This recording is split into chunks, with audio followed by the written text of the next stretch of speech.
Hey everybody, I'm Rick Beato. So when I interviewed Peter Frampton for my episode 100, What Makes a Song Great on Do You Feel Like We Do, I really wanted to talk to him not only about the song, but about the rig that he used, what amp he was playing through or what amps, how his effects were chained together.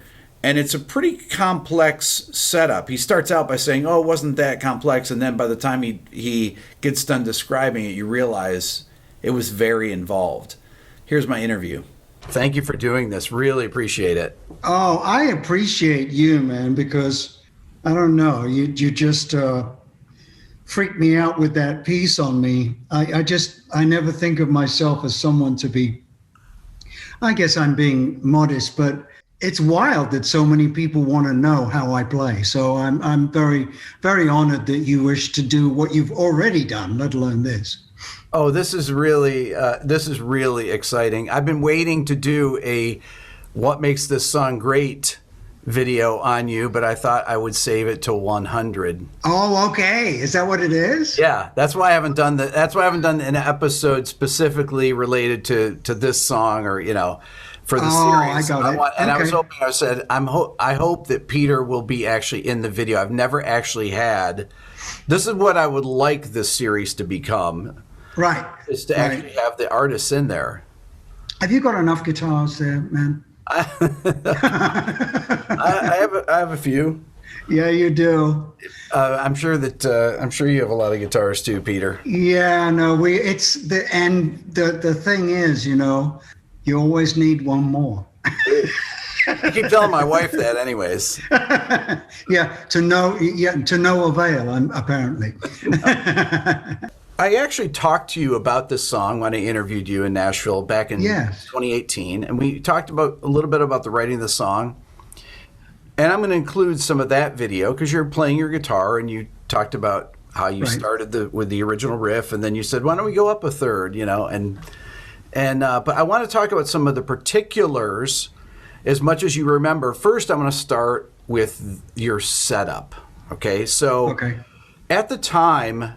Were you playing a 100-watt Marshall, like early 70s? Are you talking about when we wrote it or when the live album? On the live album. What would be your rig? My setup was very, very simple. It was a 100-watt Marshall. That was it, I think. I think I graduated to 200 watts with one cabinet each. Probably just the one cab, one amp, one cab. Then maybe two, but I can't really remember. But it was just, in the end, it was 200 watts Marshalls through two single top cabinets, slanted cabinets, and they were just linked. I would plug into the second channel top, so it was the bassier channel. I would set the tone for that, for my neck pickup, basically, on the Phoenix. And then I would link out of the bottom channel to the top channel of the same amp to the top channel. And then I'd just bring up the treble channel just a hair. So it gave a hair for air. And so I had that air on the top of it. So, but it was only very slightly, because in those days, one channel was so much brighter than the other in those early Marshalls. And I love that, So, and then I just plug straight in. There's no effects at all. Okay. How loud would you be, Peter? It wasn't extremely loud. It's probably louder than we play now because we have in-ears. So we go for sound rather than level. I don't know, probably about, with a 100-watt Marshall, I don't know if I was 4 or 5 maybe, because that was pretty loud. It's pretty loud. So, but the second channel was just on, But then I would link to the second Marshall amp and do exactly the same thing, go into the second channel and get my tone on that again, and then link that one. So they were both linked. I was using both channels on both amps. How would you run your Talkbox? You'd have a separate microphone with that, with the yes, the Talkbox, and would that be driven by a different amplifier? No, in those days on Comes Alive, we didn't get that fancy. So on my main amp, it was just in the loop of the Marshall, So as you would normally when you first buy one, that's how you do it. It would be another speaker, and then the switch on it would either be the speaker cabinet or the Talkbox, and then the crew would turn. Chuck would turn my my second amp off at that point. So it was all very manual. When you had your Leslie hooked up, how would you split the signal to go to that? I mean, this is actually very complicated in a way for the. Yeah. I believe that we just took another feed out of probably the lower, one of the inputs of either of the Marshalls would have another jack in it, and that would link to, I had two Leslies, so would have 200 watt, two more 100 watts, and they would drive the Leslies. And I'd have just the straight Leslie, made by Leslie pedal, the original, fast and slow, and the preamp level on that as well. So, so I had one. When we recorded Come to Life, I had two stacks, one of which was Bob Mayo's guitar. The other one was underneath, was Bob Mayo's keyboard, because you could never rely on monitors back then. So I had separate volumes on the cabinets for Bob, both Bob's things. And then, let's see. And then my two cabinets would be on top of that. And then right next to that, to the left, looking at the back line, the two cabs are together, two amps are together. Then there'll be one Leslie right behind me in that line, then the bass amp, then the drums. And then I had the second Leslie on the side, which was like a side fill. And I used to drive those pretty hard. And those, because it was the ultimate chorus. I never really bothered. Man. I never really bothered about the chorus pedals. Well, I don't think there was only an MXR 90 at that point. That's right. And a wah-wah, that was it. And I'd done my time with the wah-wah with Humble Pie, loved it, but I wasn't into it at that moment. I just had the MXR 90, the Echo, the Benson Echo Rec 2 as my delay, and then the Leslie fast and slow switch. So I had 3 buttons. That was about it. Throughout the solos that you have, I think there's about 5 different solos, probably 6 if you consider Bob's keyboard solo. Yes. There are a lot of dynamic changes in your soloing, and that's what, to me, beyond what you play, the fact that you use so many dynamics in your playing. Would you turn your volume down, or would you switch to the middle pickup or to the rhythm pickup? The little pedal that I had, pedal board that I had, gave me, if I switched the MXR on, it gave me a slight boost in level. If I switched the Benson on, it gave me another boost in level. So really, I would turn down on the guitar. It was a combination. Turn down on the guitar for rhythm parts, and then whack it all the way up for a solo. But if I had both of them on, MXR and Benson, then I had that extra preamp, boost that just drove the Marshall even harder. So that was the difference between playing rhythm and lead. After the first chorus, this is what's fascinating about this song. So it's a 14-minute and 15-second song. I mean, there will be people on here that watch this that may not even be familiar with this, although I can't even imagine that. After the first chorus, you go back to the intro, and then you have a solo. Right. Now, how did you develop the form of the song to start including all these different sections? Because the original one on Frampton's Camel is 6 minutes and 44 seconds. Right. Well, it's the same arrangement until we get to where the Talkbox happens, from the studio to the live. And just as a side note, there were 2 takes that we loved of the original studio version. I wish we still had the second version, because the one on Frampton's Camel is the slower of the 2. It's pretty damn slow, you know. It is slow, yeah. But we like the feel of it and the slope of it, you know. But the faster one would have been more like the live version, you know.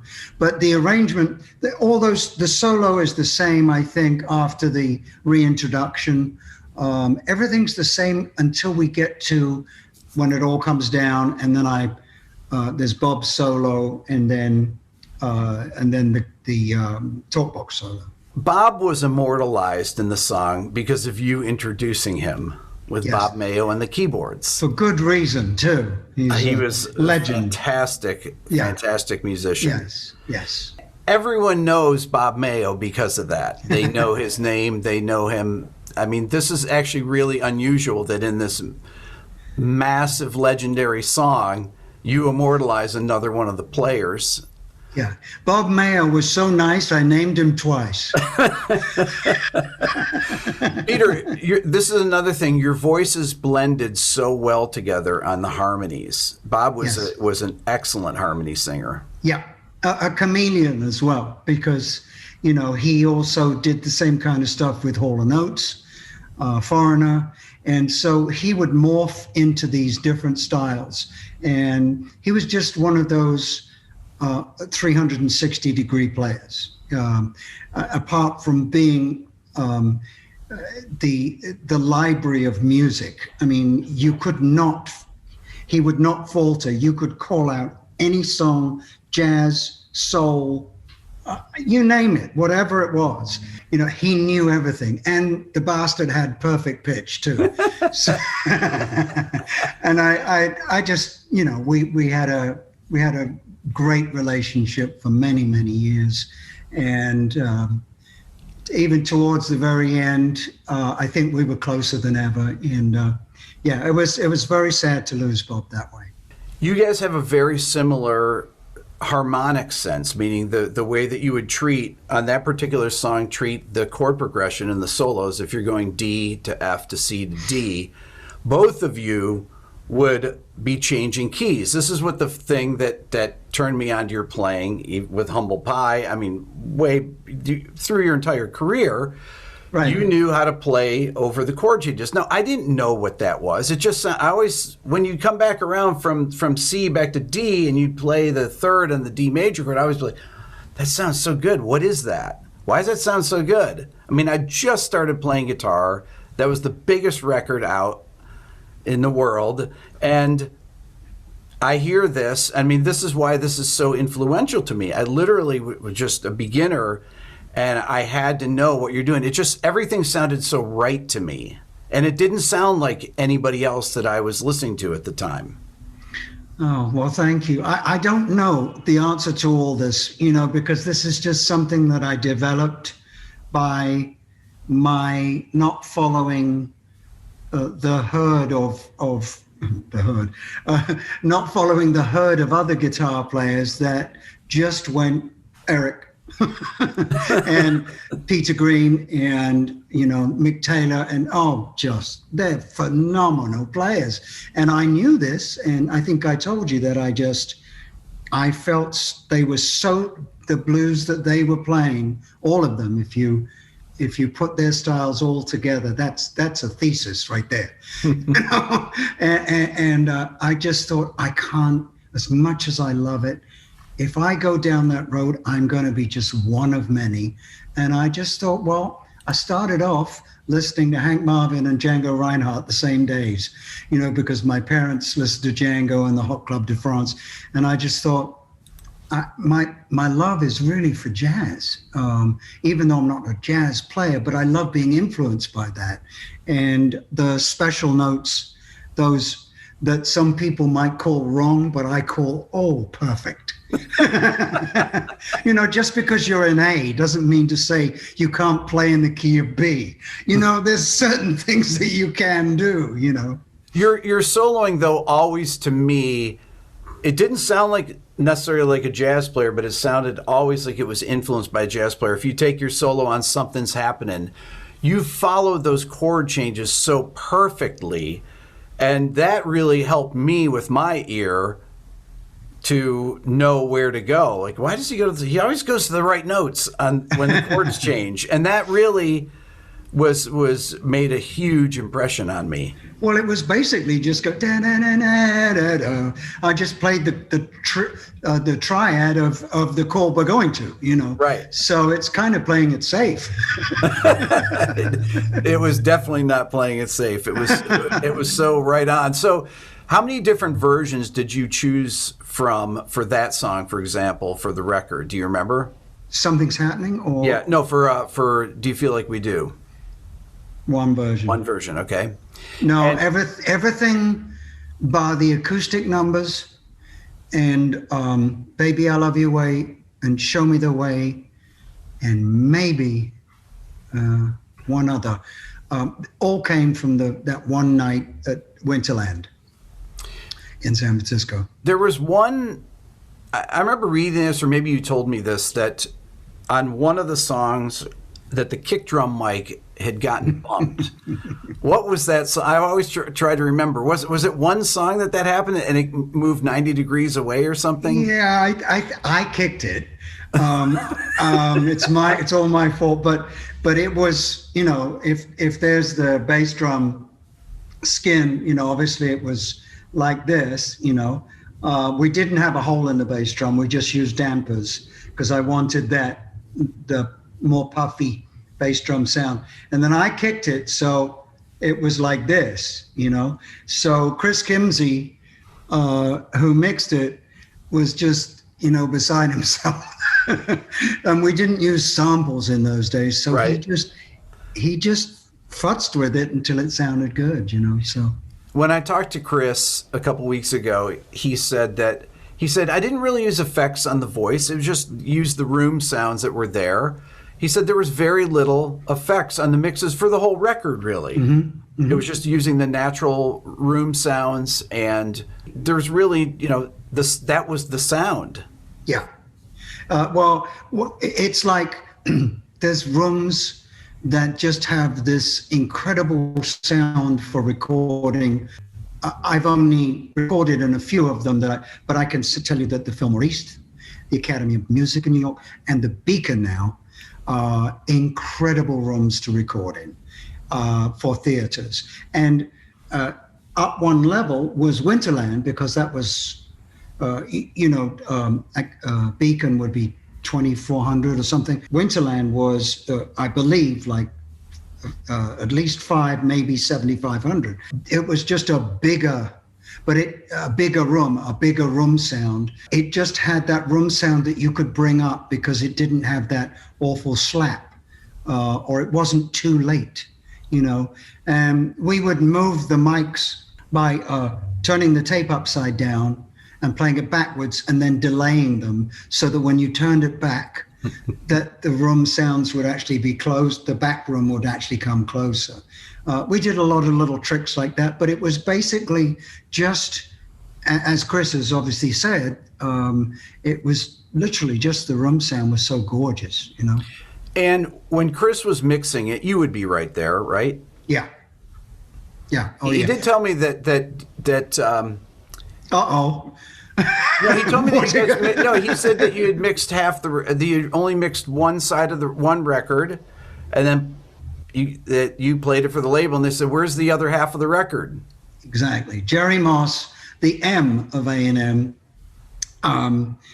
came. We said we were finished, and I guess he didn't know that because of budgetary reasons, management had said, "Well, this is like your 5th album. You haven't really hit, you know, pay dirt yet. We could just make it a single album, you know." So, I mean, the Frampton album had sold a healthy amount, 300,000, which, yeah. So we knew the next one, we could be building on something. So, but Jerry came, he sat down, and I'll never forget it. There's a comfy couch right down the steps in front of the console. and he sat down there, the big wonderful speakers there they had, and we played side 1 and side 2, which was 5 tracks. That's all it was. And I just saw his head coming up over the meter bridge. And he goes, "Oh my God, where's the rest?" So we said, "Oh, you mean you want a double album?" He said, "You're damn right I do." So I said, "Well, we don't have definitive versions of a couple of them, like the newer ones, Baby, I Love Your Way and Show Me the Way." Yeah. So he said, "Well, go and record some more." All right. So Chris, we were touring very soon after that, and we went out and recorded a half a dozen shows. And Eddie Kramer did the New York recording of Comac, Long Island, in the hockey arena there, which I don't believe is there anymore. He did Show Me the Way, Dear Eddie. Did a great job recording that one. And then Chris came out to do another couple of shows, and we got on one night in Plattsburgh. It's funny how you remember. It's such an indelible, recording for me. At the college there, we recorded with maybe 1,000 people. We recorded "Baby, I Love Your Way," and Chris mixed both. Obviously, "Show Me the Way." Actually, no, he mixed "Baby, I Love Your Way," but we'd run over, and he got another project to go to, so he left me to mix 2 songs. One was "Shine On," and one was "Show Me the Way." So I mixed "Show Me the Way," which then became the first single. And guess what? "Shine On" was on the B-side. So, but I mean, he left the board pretty much set. I'm not going to take full responsibility for that mix. I had sat there through the whole process and watched exactly what he did, and I just basically copied his template. And I'm sure he'd agree with me there. So, that was I couldn't believe that I ended up mixing "Show Me the Way." That's amazing. That's really great. And at the time, Peter, you guys were mixing. You'd be moving the faders yourself, right? You'd be no automation. No automation, and it will be all hands on deck for certain. Like, do you feel the way it level-wise it comes up and down and up and down? It's a performance then at that point. When you're okay, one more. Okay, I think we might have to do an edit piece on this one. Okay, where do you want to start from? It was wild back in those days. And you had lots of bits of tape with different marks where the fader has to come from this part, that part, and then back down. So, yeah. I think that a lot of people don't realize that when you used to mix on tape, pretty much everybody would... There are many times you would mix songs, forget about live records, just every record. If it was a long song especially, you might have a chorus mixed and then a verse mixed, or you might have gotten something great on one pass and listen back, oh, I really like the verse of that, and then you would just edit it together. Exactly. But basically what we did, we wanted it, because it was live, we wanted to get as much in each mix as possible. So it flowed, obviously.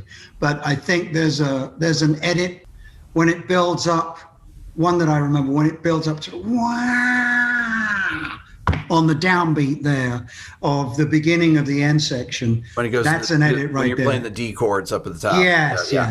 That's an edit there. So at the end of the Talkbox, right before the next section is where one of the edits was. When's the last time you went and listened to any of the songs on that record? Oh gosh, I don't know. A while ago. I catch them on the radio every now and again. So, but I tend to change the channel.